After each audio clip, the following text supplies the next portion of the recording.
Nếu một ngày nào đó bạn đặt chân đến nước Lào, có lẽ cảm giác đầu tiên sẽ là sao mọi thứ ở đây nó cứ chậm chậm. Giữa thủ đô Viêng Chăn, lẽ ra phải tấp nập ồn ào như nhiều thành phố khác tại Đông Nam Á, như Hà Nội, Bangkok hay thậm chí là cả Phnom Penh, thì buổi tối vẫn yên ắng đến lạ, đường phố ít xe. Còi xe cũng hiếm khi vang lên, hàng quán bán hàng từ tốn, khách gọi món thì chủ quán gật đầu cười rồi thong thả quay vào bếp. Chính cái chậm này đã tạo ra một bản sắc riêng của người Lào. Nhưng điều gì đã khiến cả một dân tộc chọn nhịp sống chậm rãi đến như vậy? Đầu tiên phải nói về yếu tố địa lý. Lào là quốc gia duy nhất ở Đông Nam Á không giáp biển. Diện tích của họ chỉ bằng khoảng 2/3 Việt Nam. Nhưng mà dân số thì chưa bằng Hà Nội và tất nhiên là không thể bằng thành phố Hồ Chí Minh. Nghĩa là thưa thớt vô cùng.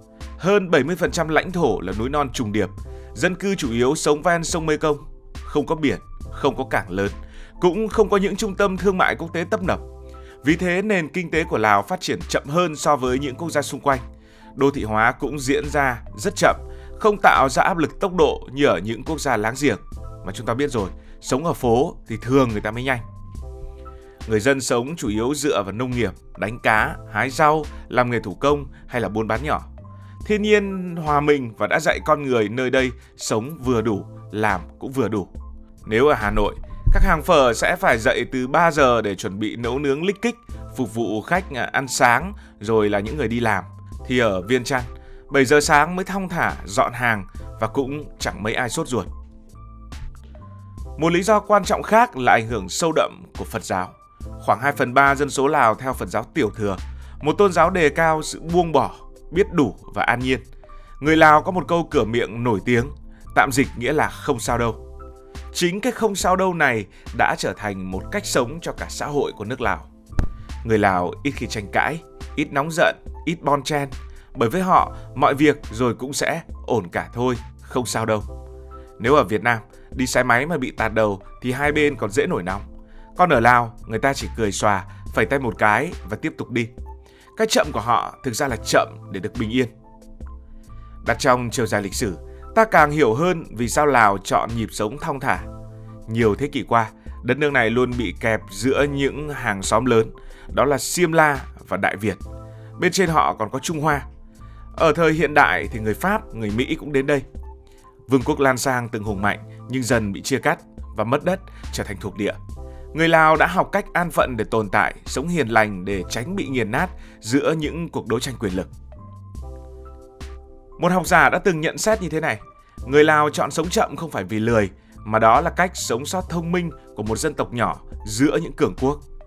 Cái chậm ấy, xét cho cùng, chính là một chiến lược sinh tồn đã được văn hóa qua hàng trăm năm. Kinh tế Lào cũng góp phần duy trì nhịp sống chậm này. GDP bình quân đầu người của họ là rất thấp, thấp hơn hẳn so với những nước láng giềng như là Việt Nam hay Thái Lan.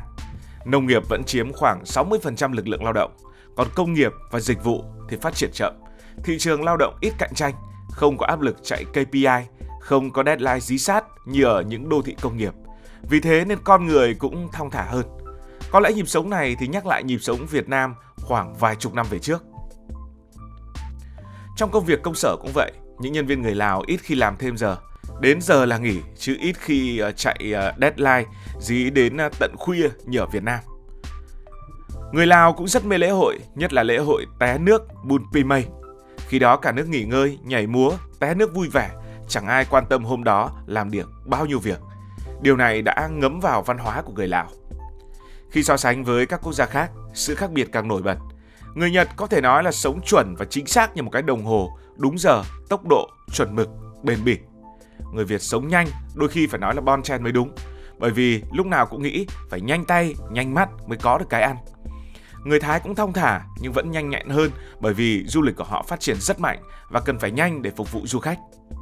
Còn người Lào thì lúc nào cũng chậm rãi, mọi thứ đều từ từ, không đi đâu mà vội mà vàng. Cái chậm này lại trở thành lợi thế trong nhiều khía cạnh. Du khách mê Lào chính vì nhịp sống chậm rãi, hiền hòa. Đến đây, bạn sẽ thấy ít tắc đường, ít nghe tiếng còi inh ỏi. Người dân thân thiện, dễ mến và cũng ít căng thẳng. Tỷ lệ tội phạm cũng thấp hơn nhiều so với các nước láng giềng. Những báo cáo y tế từng chỉ ra rằng người Lào ít mắc các bệnh về stress và trầm cảm hơn hẳn ở những đất nước khác, những đất nước đã được công nghiệp hóa nhiều hơn. Chậm rãi, an nhiên Họ giữ được sức khỏe tinh thần tốt hơn, ít áp lực hơn và cũng ít lo âu hơn. Tất nhiên, chậm hẳn thì cũng không tốt. Kinh tế Lào phát triển chậm, thu nhập bình quân thấp, hạ tầng yếu, khó thu hút đầu tư nước ngoài cho đến khi Trung Quốc làm hệ thống đường sắt. Trong khi Thái Lan, Việt Nam đã chạy đua công nghiệp hóa và dịch vụ, Lào vẫn loay hoay với nông nghiệp, thủy điện và khai khoáng.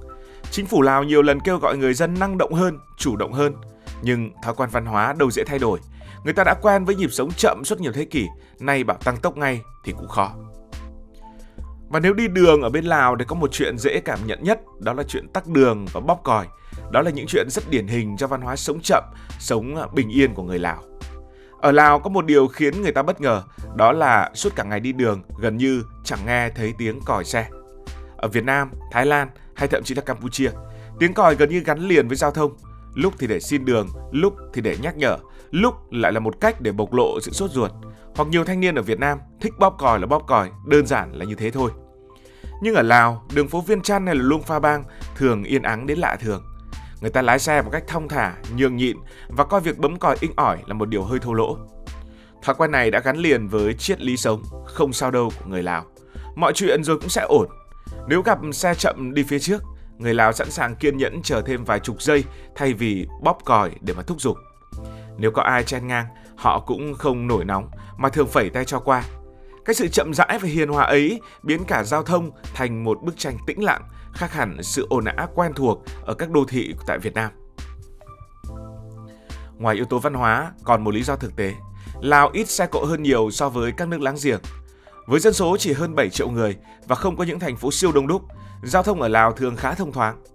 Không tắc đường, không chen chúc, không vội vàng, nên chẳng cần đến những chàng còi inh ỏi để giành đường. Ngay cả vào giờ cao điểm ở giữa thủ đô, tình hình cũng bình lặng hơn rất nhiều. Ví von thì rất dễ hình dung. Ở Hà Nội, còi xe giống như một chiếc loa phóng thanh ngoài đường, ai cũng phải dùng để khẳng định mình. Ở Bangkok, còi xe giống như một ngôn ngữ giao tiếp để thương lượng từng mét đường. Còn ở Viêng Chăn, còi xe giống như một người ngại nói chuyện, chỉ cần cất tiếng khi thực sự cần thiết. Vì thế, ai đó mang thói quen bấm còi liên tục ở Việt Nam sang Lào có lẽ lập tức sẽ trở thành một kẻ lạc lõng ồn ào giữa một xã hội vốn hiền hòa và yên tĩnh. Và người ta vẫn nói đùa rằng đi giữa Viêng Chăn mà thấy ai bóp còi inh ỏi, có lẽ xe đó từ Việt Nam sang.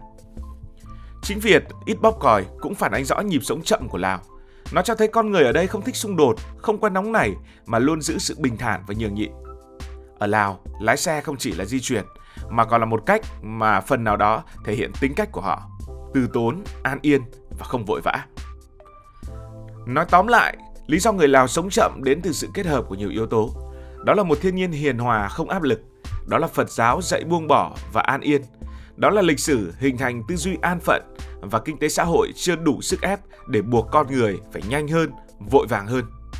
Chính cái chậm ấy đã làm nên bản sắc đặc biệt của người Lào, khiến bất kỳ ai đến đây cũng đều thấy như được nghỉ ngơi, như được trở về với một nhịp sống cũ của Việt Nam nhiều chục năm trước, không bon chen và cũng chẳng mấy vội vã.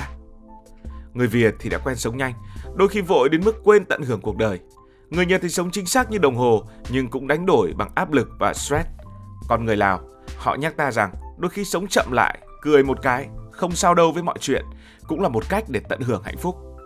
Và có lẽ chính nhờ nhịp sống chậm đó mà xứ sở Triệu Voi vẫn giữ được nét hiền hòa, an nhiên, làm say lòng du khách từ khắp nơi trên thế giới. Cảm ơn vì đã quan tâm theo dõi câu chuyện này. Nếu cảm thấy thú vị, bạn có thể nhấn nút đăng ký kênh, bật chuông thông báo và chia sẻ. Còn bây giờ thì xin được nói lời chào, tạm biệt.